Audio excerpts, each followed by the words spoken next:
Thank you, Madam President. Please, have a seat. Thank you. Thank you, thank you, thank you. Thank you. Denise, thanks for your leadership of this organization. You're right. I'm a county guy. You know, one of the things for real is that one of the things you learn when you start off, and I had the great honor of being a county council person in Newcastle County. We're like a miniature Illinois. We have one county has about 60% of the state's population. So a county commissioner or a county council person has a district that's, I think, 7 times larger than a state rep and 3 times bigger than a state senator. What I learned early on, if you're in the county, you got to go through someone else to get help. You got to go to the governor, you got to go to your state legislature, you got to go to the state senators. And guess what? I stopped that. No kidding. Because I'm telling you, you know, one of the things that we expect people to do is we think that people are like us, very familiar with all the detail of, is this working? Very familiar with all the detail of how government works. They don't know whether there's a pothole in their front and their side street, whether it's a county, a state, they don't know who's responsible. And they come to the county all the time. At least that was my experience in Newcastle County. And when you don't have the same funding that you have for these other programs, you find that you know, it's just hard. And one of the things that I found out early on was we always did better when there was direct funding for the things that related to the county. I think it's one of the hardest jobs. No, I really mean it. I'm not being solicitous. I think it's one of the hardest jobs in politics. How many of you knocked on a door and say, my name's so-and-so, I'm running for county commissioner, and look at you and go, oh, yeah, you wonder what the county commissioner does, aren't you? Well, yeah. So I sincerely mean it. And so I want to begin by thanking you all for what you do. Thank you, thank you, thank you. I ran for the United States Senate because being in the county council was too hard. Look, I'm glad to be here with all of you. Before I begin, I want to take a moment to say our hearts are with the students and the families of Michigan State University. Last night I spoke with Governor Whitmer, and the FBI and additional federal law enforcement are on the ground assisting the state and local folks, and 3 lives have been lost and 5 seriously injured. And it's a family's worst nightmare. It's happening far too often in this country, far too often. While we gather more information, there's one thing we do know to be true. We have to do something to stop gun violence ripping apart our communities. Ripping apart.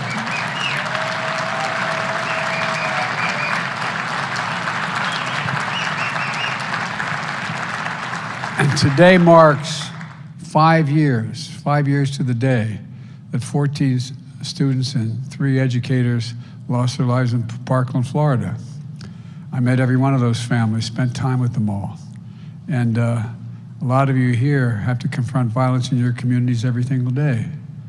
We took a big step toward passing the most significant bipartisan gun legislation in 30 years, ghost guns and other things, background checks, but there's a lot more work to do. And I'm committing to getting it done with all of you. Some of you know that, and I'm going to say something that's always controversial, but there is no rationale for assault weapons and magazines that hold 50, 70 bullets.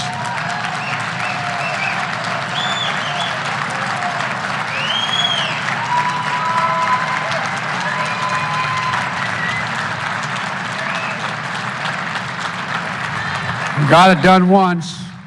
We're going to do it again. But anyway, look, some of you know, as I said, I started as a councilman in Delaware, and the county executive of Newcastle County is here today, Matt Meyer. Matt, where are you sitting? Matt's hiding because, no, good, I'm kidding, Matt. Good to see you, pal. And Matt knows what I'm talking about. When people have a problem, they've got your number, they knock on your door. Not only you, but your spouses can't go to the grocery store, the gas station, can't show up without, can you fix my such and such? Well, I've always had enormous respect for the job you do. You're the ones who make people make sure everything gets fixed.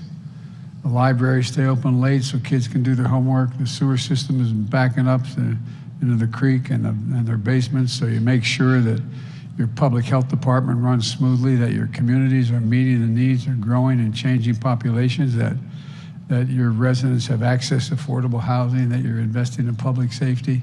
They're huge responsibilities you have. They touch every aspect of people's lives. And when your constituents call needing help with a state problem or a city problem, you take the call and you get it done. You end up calling to make sure you find out how to get it done. Simply put, you get things done. You're used to getting things done, fixing problems. And that's because you know the measure of success isn't how partisan points are scored, but it's how you fix the problem. Can you fix the problem, whether you're a Democrat, Republican, or independent? We're often told that Democrats and Republicans can't work together.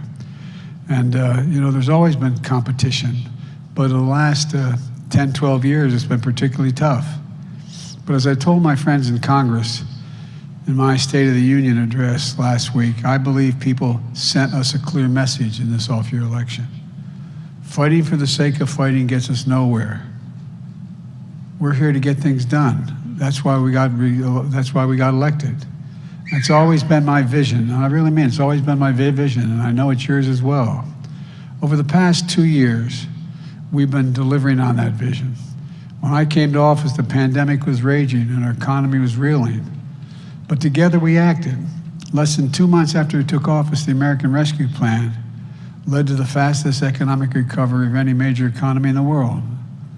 And I know that at the beginning of the crisis, like you did, that strengthening state and local governments was the key to our recovery. But when the CARE Act was passed, before I came into office, just before it, under the previous administration, some of you had to go to your state legislatures to get permission to use the money that was in the act. I used to be in your shoes.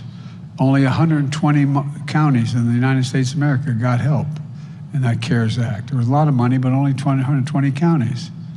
When I signed the American Rescue Plan, it sent $350 billion for the first time in history to every state, city, and county in America. We made sure all of you, over 3,000 counties got direct funding because I know we empower you directly, you get the job done. 3,000 counties. That money helps shore up your budgets, avoid painful layoffs, put cops back in the beat, firefighters back in the job, teachers in the classroom, nurses in the emergency rooms, and it worked. Since then, because of you, we've created 12 million jobs, just 500,000 alone, last month alone. We've now created more jobs in 2 years than any administration ever created in a 4-year term. And folks, the unemployment rate is 3.4% at a 50-year low. We've seen record small business applications. And by the way, every time someone makes an application for a small business, that's hope. It's hope, expressing they got hope they can get something done. We urge you to use the rescue plan money to make communities safer, invest in affordable housing, get small businesses back on their feet, train your workforce, and you did. In Travis County, Texas, and Pierce County, state of Washington, you're addressing homelessness by increasing affordable housing stock, partnering with nonprofits to get the root of the problem. Ramsey County, Minnesota, is addressing worker shortages in child care and health care by training residents to become nurses and licensed child care professionals. The American Rescue Plan also provided $12 billion to address mental health needs arising from the pandemic. I know that addressing mental health is a priority for so many of you in this organization. And by the way, one of the things that I wrote down, I had lunch with the vice president today, and I keep little note cards about what I think we have to do. And I said, we have to pass legislation on the damaging technology that's having an effect on our kids. We've got to change the way the internet works and the way people are able to use our children. It's got to stop. Milwaukee County is using rescue funds to mentor kids involved in the criminal justice system. LA County is offering job training for kids with vulnerable populations. With the Bipartisan Safer Communities Act, the most significant gun safety legislation in 30 years, we're providing another $10 billion to prevent violence and threats resulting in human trauma. $2 billion of that is for young people in particular, to pay for things like school counselors. And as part of the Unity Agenda in the State of the Union, I call for a surge in resources to deal with the fentanyl epidemic that I know is devastating many of your communities. We now have a record number of personnel working to secure the border. We've now seized over 23,000 pounds of fentanyl just in the last several months. But if we're going to have the strongest economy in the world, we have to have the strongest and best infrastructure in the world. We used to be #1 in the world. Now we're moving to number 14. And China used to be number, I think, 10 or 11. Now they're number 2. Folks, that's why I asked Congress to pass the Bipartisan Infrastructure Investment Act, larger than any investment made in infrastructure since Eisenhower's interstate highway system. A number of Republicans came together with Democrats to help us get it passed. And we're rebuilding the country through the bipartisan infrastructure law. In your counties, we're investing in roads, bridges, airports, public transit, water systems, high-speed rail, so much more. In Maricopa County in Arizona, we helped build a new bridge over the Holly River. Look, in Washoe County in Nevada, we're spending $89 billion to add several lanes to the US 395. In Maryland, Montgomery County, Prince George's County, replacing dirty diesel buses, which are bad for the health and the environment. With the leadership of Vice President Harris, we're partnering with you to deliver affordable high-speed internet to every single household, so no parent has to sit in a McDonald's parking lot, for God's sake, so their children can connect to the internet to do their homework.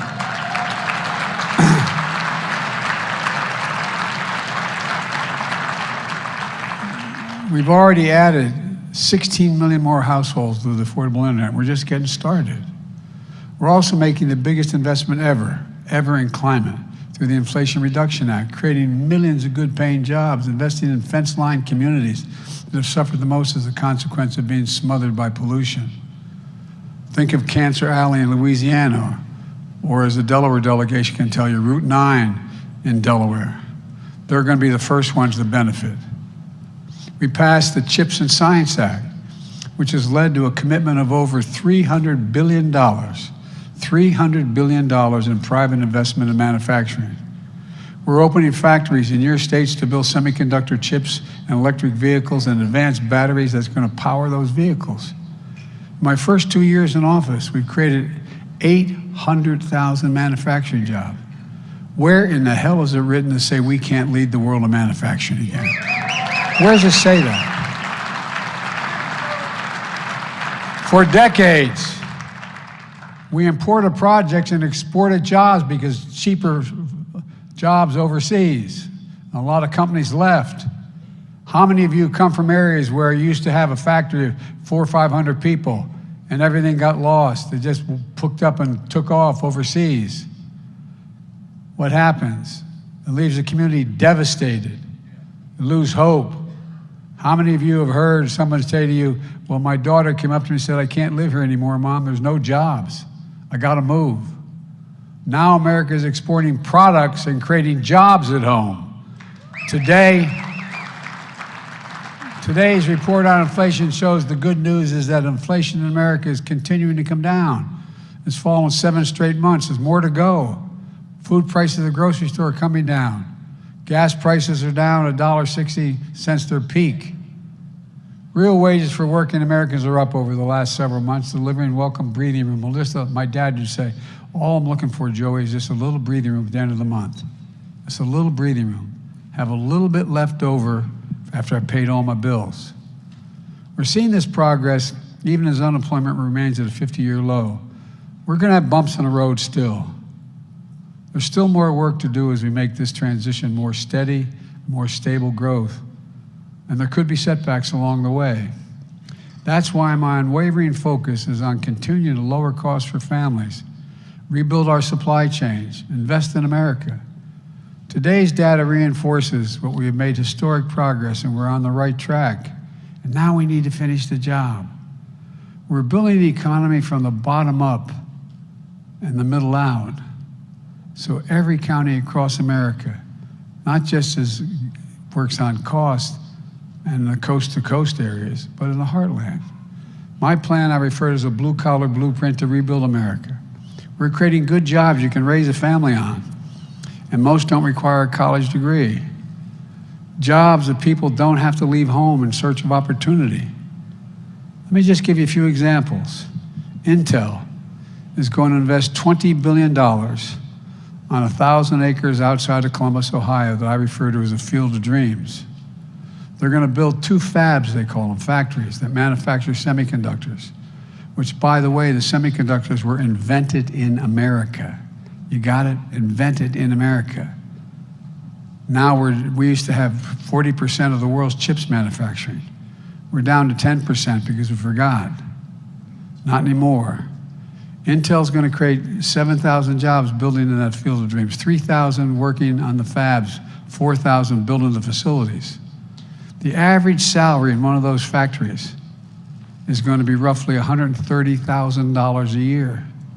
And you don't need a college degree. You don't need a college degree for that. That's building America from the bottom up and the middle out. But there's $300 billion being invested.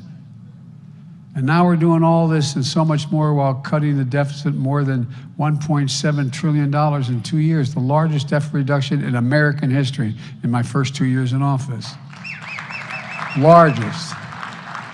You may have seen the spirited debate in my State of the Union address. It was kind of fascinating. I felt like I was back on a playground. Some of my Republican friends in Congress, not all of them, but some of them, have been threatening to hold your economy hostage if we don't cut Medicare and Social Security.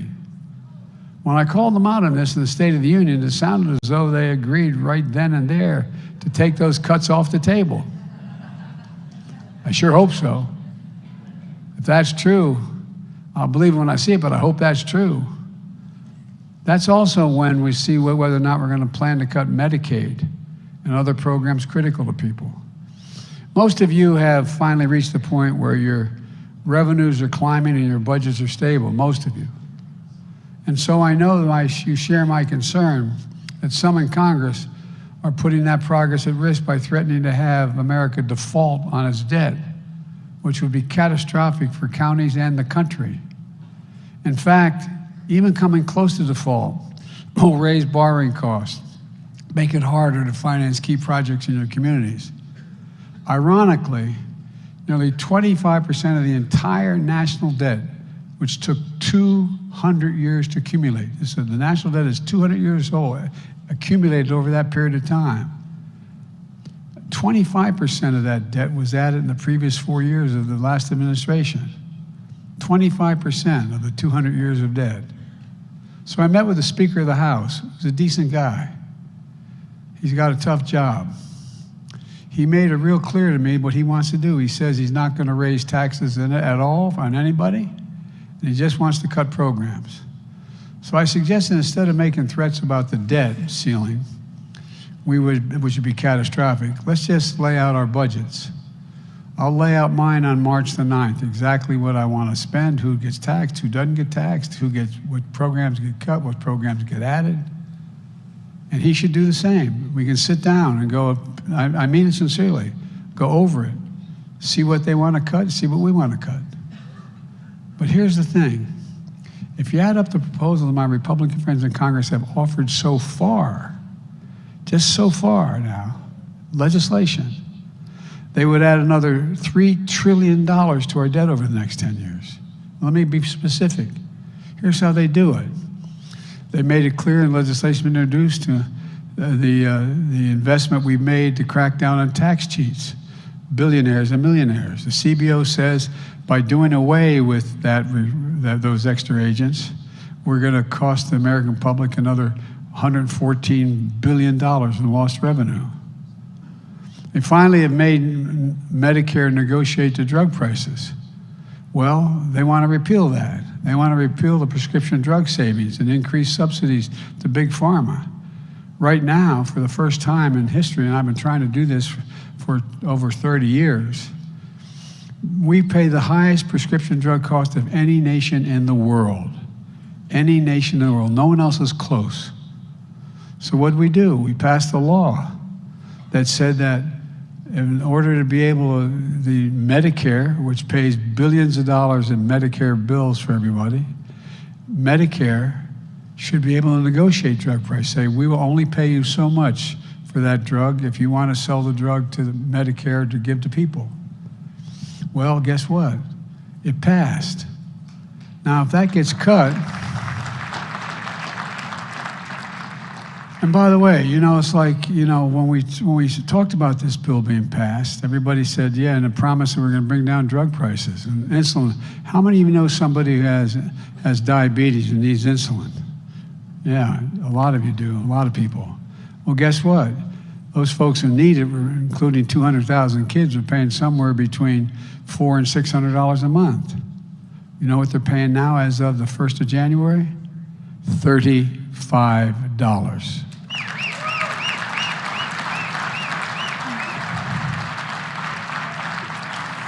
And we're not cheating anybody.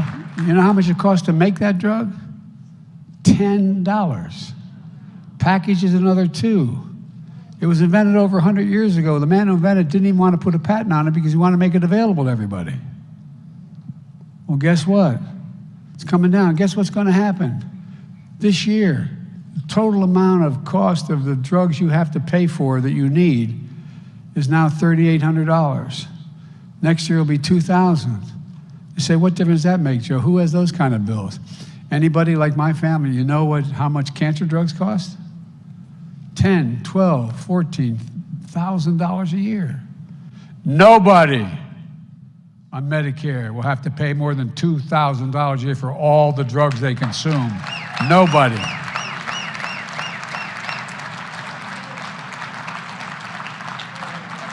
And guess what that's doing? That's saving the taxpayers $159 billion a year. They're paying that much less out to Medicare recipients. Well, folks, you take that away, it raises the deficit $159 billion. We passed a law to make sure corporations pay at least 15% tax.